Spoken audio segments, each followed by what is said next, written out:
इन 6 सवालों में से कितने सवाल अटेम्प्ट करने हैं? 5। 6 क्वेश्चंस के अंदर आपको सब पार्ट्स मिलेंगे, सब क्वेश्चंस मिलेंगे। मान लो आपके पास क्वेश्चन है डेप्रिसिएशन का और आपको पता है डेप्रिसिएशन का क्वेश्चन तो मुझे आता है, तो आप वो क्वेश्चन को चूज कर लो। तो आपने 3 क्वेश्चन मोटे मोटे कर लिए, 2 अपनी चॉइस के और एक आपने जो कंपलसरी वाला है, और एटलीस्ट आपने 50 नंबर तो सिक्योर कर ही लिए। उसमें हम अपने पूरे पेपर को रिव्यू और री अटेम्प्ट करेंगे। हेलो बच्चों, क्या हाल चाल है आप सभी के? उम्मीद करता हूं आप सब लोग बहुत बढ़िया होंगे और एकदम मजे में होंगे। बच्चों, आज मैं आप सभी के लिए ये एक ऐसा स्ट्रैटेजी सेशन लेके आया हूं जिसमें मैं आपको बताऊंगा कि आप किस तरह से अपने सीए फाउंडेशन अकाउंट्स के एग्जाम को अटेम्प्ट करोगे। ठीक है, तो फटाफट से शुरू करते हैं। सबसे पहले जो आपको ये समझ आना चाहिए वो है कि आपके सीए फाउंडेशन अकाउंट्स एग्जाम का फॉर्मेट क्या है। ठीक है, फॉर्मेट सर बड़ा सिंपल है। आपको टोटल 6 क्वेश्चंस पेपर में मिलेंगे। कितने क्वेश्चंस मिलेंगे? 6। उन 6 में से एक क्वेश्चन जो है, फर्स्ट क्वेश्चन, वो है कंपल्सरी। इसका मतलब सर क्या हमें वो क्वेश्चन जरूर अटेम्प्ट करना पड़ेगा? Yes, there is no choice. पहला क्वेश्चन कंपल्सरी, आपको अटेम्प्ट करना ही करना पड़ेगा। तो बचे हुए बाकी के 5 क्वेश्चंस के अंदर में से आपको कोई 4 अपने फेवरेट 4 क्वेश्चंस ढूंढने पड़ेंगे जो आप अटेम्प्ट करेंगे। सो इन ऑल आपको इन 6 सवालों में से कितने सवाल अटेम्प्ट करने हैं? 5। हर सवाल कितने का है? 20 मार्क्स का। इसका मतलब आपका जो एग्जाम है वो टोटल 100 मार्क्स का होने वाला है। तो this is your exam format. Sir क्या सिर्फ 6 ही क्वेश्चन आते हैं? नहीं बच्चों, नहीं। ये तो 6 मेन क्वेश्चन है जो आपको अटेम्प्ट करने हैं। ये इन 6 क्वेश्चंस के अंदर आपको सब पार्ट्स मिलेंगे, सब क्वेश्चंस मिलेंगे। फॉर एग्जांपल, जैसे पहला क्वेश्चन आया, क्वेश्चन नंबर 1 जो कंपलसरी है, उस क्वेश्चन के अंदर मान लो आपको 3 सब क्वेश्चंस आए, क्वेश्चन ए, क्वेश्चन बी, क्वेश्चन सी। तो 1A, 1B, 1C। ठीक है, अब क्योंकि ये कंपलसरी है तो आपको ये तीनों पार्ट्स अटेम्प्ट करने पड़ेंगे। अब आप नेक्स्ट क्वेश्चन देखो, तो मान लो एग्जाम्पल के तौर पर नेक्स्ट क्वेश्चन है क्वेश्चन नंबर 2, उसका पहला क्वेश्चन 2A, उसका सेकंड क्वेश्चन 2B। ठीक है, क्वेश्चन टोटल कितने हैं आपके? 6 में से पहला कंपलसरी, सब पार्ट्स सारे करने पड़ेंगे। अगले जो 5 क्वेश्चंस है विद ऑल देयर सब पार्ट्स, उनमें से आपको केवल 4 मन पसंदीदा आपको 4 क्वेश्चंस ढूंढने हैं और वो एनी 4 क्वेश्चंस आपको अटेम्प्ट करने हैं। ठीक है जी, ओके हो गया। तो एग्जाम फॉर्मेट बड़ा सिंपल सा है। अब सर हमारे को ये डाउट है कि हम कौन से क्वेश्चंस अटेम्प्ट करें। तो बच्चों, आपको वो क्वेश्चन अटेम्प्ट करना चाहिए या उन क्वेश्चंस का चयन करना चाहिए, चॉइस करनी चाहिए जिन क्वेश्चंस को देखते ही आपको लगता है कि ये क्वेश्चन मेरे से हो जाएगा, या जिन क्वेश्चंस के अंदर आप बहुत ज्यादा स्ट्रांग हो। फॉर एग्जाम्पल, मान लो आपके पास क्वेश्चन है डेप्रिसिएशन का और आपको पता है डेप्रिसिएशन का क्वेश्चन तो मुझे आता है, तो आप वो क्वेश्चन को चूज कर लो। किसी बच्चे को क्वेश्चन आया मान लो रिडेम्पशन ऑफ प्रेफरेंस शेयर्स के ऊपर और वो क्वेश्चन उसको आता है, तो वो चूज कर लेगा।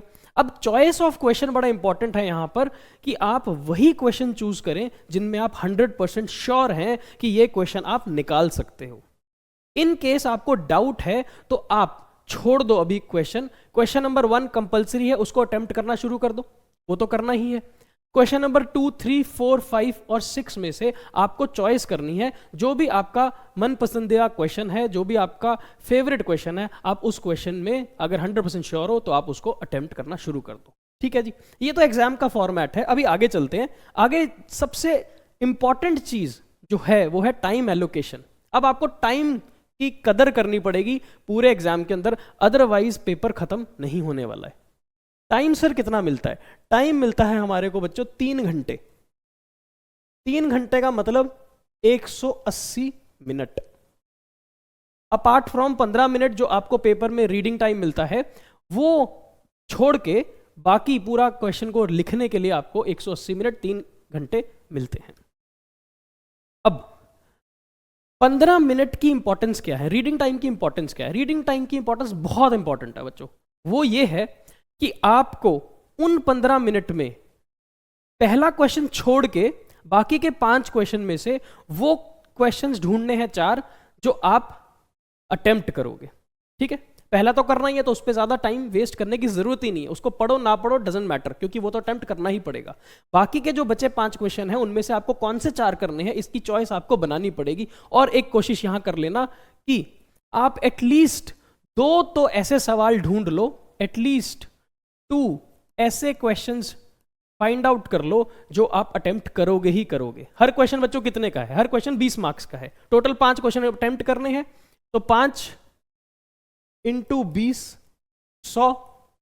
इन 5 में से एक कंपल्सरी है, करना ही करना है, छोड़ दो। बाकी के 4 आपको जो ढूंढने हैं उनमें से आप पहले 2 ऐसे शॉर्ट क्वेश्चंस ढूंढ लो जो आपको 100% आते ही आते हैं। इससे क्या होगा बच्चों, इससे एटलीस्ट आपके 40 मार्क्स सिक्योर हो जाएंगे। 40 मार्क्स आप सिक्योर कर लोगे। और जो क्वेश्चन 1 है कंपल्सरी, उसको जब आप अटेम्प्ट करोगे तो मेरी नजर में मुझे ऐसा लगता है कि एटलीस्ट वहां से 10 मार्क्स भी अगर आपको मिल जाते हैं, हाफ ऑफ द क्वेश्चन अगर आपका सही होता है, तो आपने अपनी झोली में, आपने अपने बक्से में 50 मार्क्स तो कंसिडर करके जोड़ लिए हैं। ठीक है जी, तो हमारा फर्स्ट फोकस क्या रहना चाहिए टाइम एलोकेशन करते समय, कि हमारे को वो सवाल चूज करने हैं जिससे हमारे एटलीस्ट 50 मार्क्स कवर हो जाएं। तो आपने 3 क्वेश्चन मोटे मोटे कर लिए, 2 अपनी चॉइस के और एक आपने जो कंपलसरी वाला है, और एटलीस्ट आपने 50 नंबर तो सिक्योर कर ही लिए हैं। ठीक है, ये तो अलग बात हुई। अब आपके पास है 180 मिनट। 180 मिनट में सर हमारे को करने हैं 5 सवाल इंक्लूडिंग देयर सब पार्ट्स। अब सब पार्ट्स को अगर मैं जोड़ लूं तो मोटे तौर पर आपको 14-15 सवाल आते हैं, जिसमें से आपको 10 से 12 सवाल करने होते हैं इंक्लूडिंग ऑल सब पार्ट्स। अगर सब पार्ट्स की बात करूं तो 10-12 सवाल करने पड़ते हैं। तो मोटे तौर पर अगर आप 5 मेन क्वेश्चंस की बात करें जो आपको अटेम्प्ट करना है, तो हर क्वेश्चन को अटेम्प्ट करने के लिए आपके पास मोटे तौर पर 36 मिनट है। मैं रफली इसको आधा घंटा मान लेता हूं। इसका मतलब 5 सवाल पूरे पूरे अटेम्प्ट जो करने हैं, हर सवाल कितने मिनट में खत्म होना चाहिए? 30 मिनट में। और अगर उसके अंदर मान लो सब पार्ट्स हैं तो फिर आपको मार्क्स वाइज डिवाइड करना पड़ेगा। मार्क्स वाइज कैसे डिवाइड करें सर? ये बड़ा सिंपल, 180 मिनट है आपके पास टोटल। कितने मिनट हैं? 180। और आपको कितने मार्क्स कवर करने हैं? 100। इसका मतलब मोटा मोटी आपको 1.8 मिनट या फिर रफली आपके पास 1.5 मिनट बचता है हर एक अंक को पाने के लिए। फॉर एवरी 1 मार्क क्वेश्चन आपको 1.5 मिनट से ज्यादा एलोकेशन नहीं मिलती है। तो अगर कोई क्वेश्चन 10 मार्क्स का आप अटेम्प्ट कर रहे हो तो रफली आप 15 से 18 मिनट के अंदर अंदर उसको कंप्लीट करोगे ही करोगे। अगर नहीं कर पाए then you will exceed your time limit और पेपर खत्म नहीं होने वाला है। ठीक है, तो 2 बातें यहां पर समझ आती हैं। एक, सबसे पहले मुझे टोटल 3 क्वेश्चंस ढूंढने हैं। फर्स्ट इज कंपलसरी, वो तो करना ही करना है, उसमें कोशिश करेंगे कि 10 नंबर तो आ ही जाए। वैसे तो अगर वो बहुत सिंपल हुआ तो आपके 20 के 20 पूरे आ जाएंगे। Apart from that first compulsory question आपको 2 ऐसे क्वेश्चन ढूंढने हैं जिसमें आप शॉर्ट 100% नंबर ले लोगे, यानी कि 40। तो ऐसा करके मोटा मोटी आपके पास 50 मार्क्स आपके कवर हो जाते हैं। और 50 मार्क्स कवर करने में आपके पता है कितने मिनट लग जाएंगे? 30 इंटू 3 क्वेश्चंस आपने करे हैं तो 90 मिनट। इसका मतलब half of the paper time is gone, लेकिन आप पास हो चुके हो 50 नंबरों के साथ। ठीक है, अब हालांकि पास तो 40 में हो गए, बट थोड़ा सा मैं एक्स्ट्रा लेके चल रहा हूं लीवरेज कि 50 नंबर तो आपकी झोली में आने चाहिए। अब जो बच्चों बचे हैं हमारे पास बाकी के 90 मिनट, जो हमारे पास अब बचे हैं बाकी के 90 मिनट। देखो 90 तो आपके खत्म हो गए ना। अगर हम 36 इंटू 3 भी कर ले तो 108। इसका मतलब हमारे कितने मिनट स्पेंड हो चुके हैं? वी हैव ऑलरेडी स्पेंट 90 से लेके 110 मिनट्स आपके स्पेंड हो चुके हैं और आप 50 मार्क्स कवर कर चुके हो, आप 50 मार्क्स अर्न कर चुके हो। इसका मतलब बाकी का टाइम कितना बचा आपके पास? बाकी का टाइम आपके पास बचा मोटे तौर पर 70 से 90 मिनट, है ना? हम एक बार इसको 1 आवर ही मान के चलते हैं। बचा हुआ आपके पास आखिरी 1 घंटा बचा है। इस 1 घंटे के अंदर आपको कितने और सवाल करने होंगे? सर हमारे को इसके अंदर कम से कम और अगले 2 क्वेश्चंस करने होंगे। देखो 2 क्वेश्चंस विद देयर सब पार्ट्स, अगर मैं हर में 2 सब पार्ट भी मानूं तो आपको 4 छोटे छोटे क्वेश्चन करने होंगे, जो कि कितने मार्क्स होंगे? 10-10 मार्क्स के। ठीक है, अब कोशिश हमें यह करनी है कि हम ज्यादा से ज्यादा मार्क्स और स्कोर कर सकें। अगर मान लो हम ऐसे 2 क्वेश्चन ढूंढते हैं जिनमें हमारे को एक एक पार्ट ही आता है 10-10 मार्क्स का, और बाकी के जो एक एक पार्ट है वो हमको नहीं आते, तो 10-10 हमारे पास और आ जाएंगे। तो 50 हमारे पास पहले आ चुके थे, 10 एक क्वेश्चन के एक पार्ट से और 10 दूसरे क्वेश्चन के दूसरे पार्ट से, तो हम देखो 70 तक भी पहुंच सकते हैं। अब रह गए बाकी के 30 मार्क्स, क्या वो हम गेन कर सकते हैं? तो हमने जो बाकी के पार्ट्स अटेम्प्ट करने हैं, इन 2 क्वेश्चंस के जो बाकी के बचे हुए पार्ट्स जो हमको नहीं आते वो अटेम्प्ट करने हैं, तो उसमें भी हमारे को कुछ ना कुछ और कमाने के लिए मार्क्स थोड़ी सी मेहनत करनी पड़ेगी। और वो मेहनत हम कैसे कर सकते हैं? वो मेहनत कर सकते हैं हम अपने वर्किंग नोट्स और फॉर्मेट्स को ध्यान में रख के। कई बार हम एक क्वेश्चन अटेम्प्ट करते समय पूरा क्वेश्चन तो नहीं आ रहा होता, पर हम उसको आधा अधूरा तो करके आ सकते हैं ना। तो जितना आप क्वेश्चन अटेम्प्ट कर रहे हो, एटलीस्ट मेक श्योर कि आपका फॉर्मेट सही है, मेक श्योर आपने जितनी कैलकुलेशन करी है उसके आपके वर्किंग नोट्स प्रॉपर है। ठीक है ना? तो कोशिश करनी है जिन जिन क्वेश्चन में आपको वर्किंग नोट्स बनाने पड़ेंगे आप वो वर्किंग नोट्स भी बनाओ।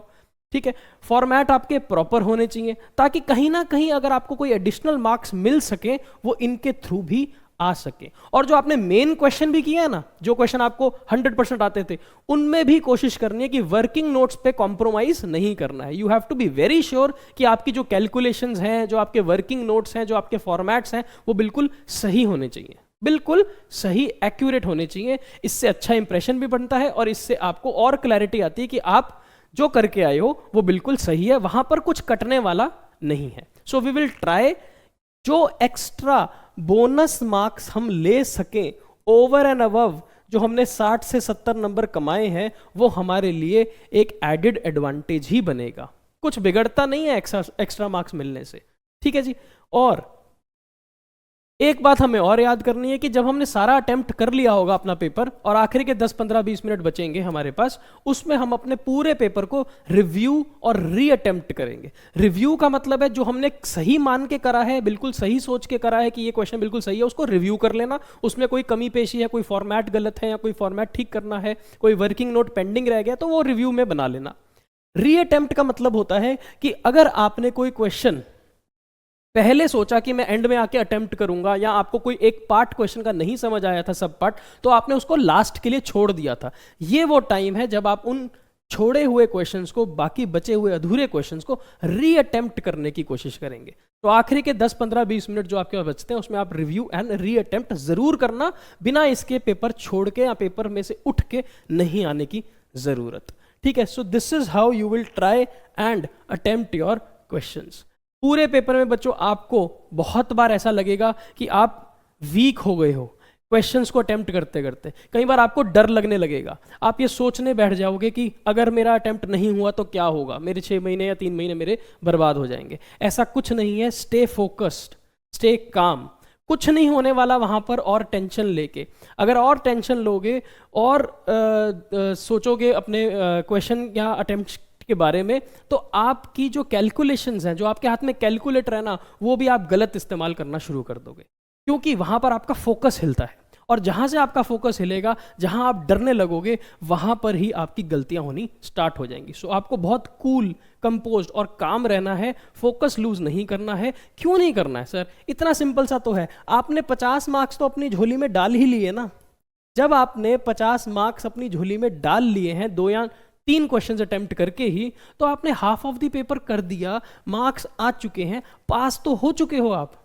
आप सिर्फ और क्या करने की कोशिश कर रहे हो? आप सिर्फ और कोशिश कर रहे हो बोनस लेने की, एक्स्ट्रा मार्क्स गेन करने की। अब जो बच्चों के 50 मार्क्स भी आने का आपको नहीं लग रहा है, उनको भी फोकस लूज नहीं करना है, उनको भी सोचना नहीं है, उनको भी डरना नहीं है अटेम्प्ट करने से। अटेम्प्ट पूरा पेपर करके आएंगे।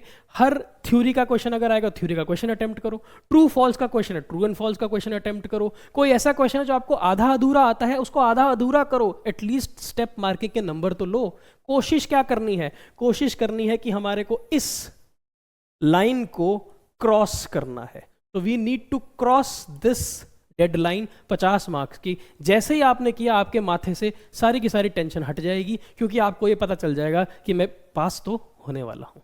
ठीक है बच्चों, सो आई होप आपको ये मेरी इस वीडियो से ये पता चला होगा कि किस तरह आप अपने सीए फाउंडेशन अकाउंट्स के पेपर को अटेम्प्ट करने वाले हो। So with this best of luck जिन भी बच्चों का एग्जाम आने वाला है, और मेरी पूरी उम्मीद है कि आप ज़रूर इस बार सीए फाउंडेशन अकाउंट एग्जाम को पास करके रहोगे।